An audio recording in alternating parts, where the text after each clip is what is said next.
ড্যাশবোর্ডের পরবর্তী স্টেপ যেতে আপনাকে প্রথমত 3 লাইন ডটে ক্লিক করতে হবে। এরপর আপনার এখানে প্রত্যেকটি সেকশন ওভারভিউ হবে। ড্যাশবোর্ডের পরবর্তী সেকশন হচ্ছে অ্যাটেন্ডেন্স। অ্যাটেন্ডেন্স সাধারণত আমরা এখানে 3টি ভাগে ভাগ করেছি: ডেইলি অ্যাটেন্ডেন্স এবং মান্থলি অ্যাটেন্ডেন্স। এবং আপনার অ্যাটেন্ডেন্সে যদি কোনো ধরনের পরিবর্তন অথবা আপডেট করার প্রয়োজন হয়, সেই ক্ষেত্রে অ্যাটেন্ডেন্স আপডেট এই সেকশন থেকে আপনি পরিবর্তন করতে পারবেন। প্রথমত আমরা ডেইলি অ্যাটেন্ডেন্সে চলে যাই। ডেইলি অ্যাটেন্ডেন্সের প্রথম সেকশনে আপনি যেটি দেখবেন সেটি হচ্ছে select date, select status, select branch, select department, select designation, search name.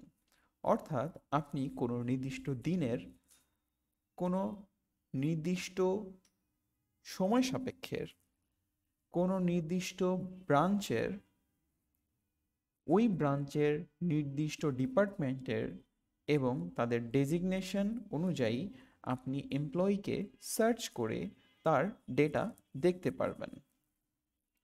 সেই ক্ষেত্রে আপনি তার সম্পূর্ণ ডেটা এক্সপোর্ট করে তার ওভারভিউ নিতে পারেন। একইভাবে মান্থলি অ্যাটেন্ডেন্সের ক্ষেত্রে আপনি কোনো নির্দিষ্ট দিনের অথবা কোনো নির্দিষ্ট মাসের কোনো নির্দিষ্ট স্ট্যাটাসের উপর ভিত্তি করে কোনো নির্দিষ্ট ব্রাঞ্চের এবং ওই ব্রাঞ্চের নির্দিষ্ট ডিপার্টমেন্ট এবং ডেজিগনেশন অনুযায়ী আপনি এমপ্লয়ির নাম সার্চ করতে পারেন এবং তার ওভারঅল ডাটা এক্সপোর্ট করে তার ওভারঅল ডেটার একটি ওভারভিউ আপনি নিতে পারেন।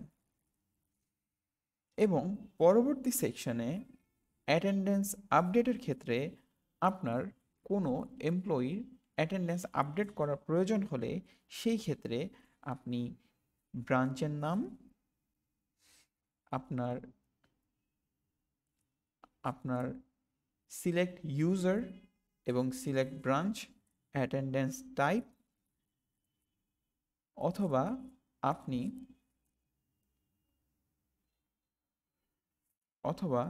আপনি সিলেক্ট ডেট অনুসারে সেই নির্দিষ্ট দিনের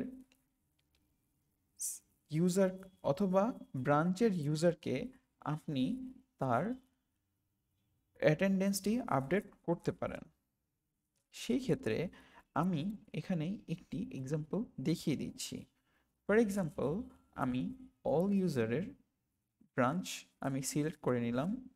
তাহলে আমার ব্রাঞ্চের টাইপ বসুন্ধরা আর অ্যাটেন্ডেন্স টাইপ সে প্রেজেন্ট রয়েছে, কিন্তু তার পারিকুই অ্যাপসে অ্যাবসেন্ট দেখাচ্ছে। সেক্ষেত্রে আমি এটি আপডেট প্রেজেন্ট, এবং সে কোনো লেট করেনি, সেক্ষেত্রে ইজ লেট, নো লেট, হি রিমোট, নো রিমোট। এবং সেই নির্দিষ্ট দিনটি আমি সেখানে সিলেক্ট করে তার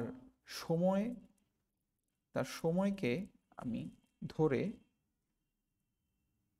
এবং তার ইন্টার টাইম মিনস তার চেকিং টাইম এবং তার এক্সিট চেক আউট টাইমকে আমি একটি নির্দিষ্ট ম্যানুয়ালি সেট করে আমি সেটা আপডেট করে দিলাম।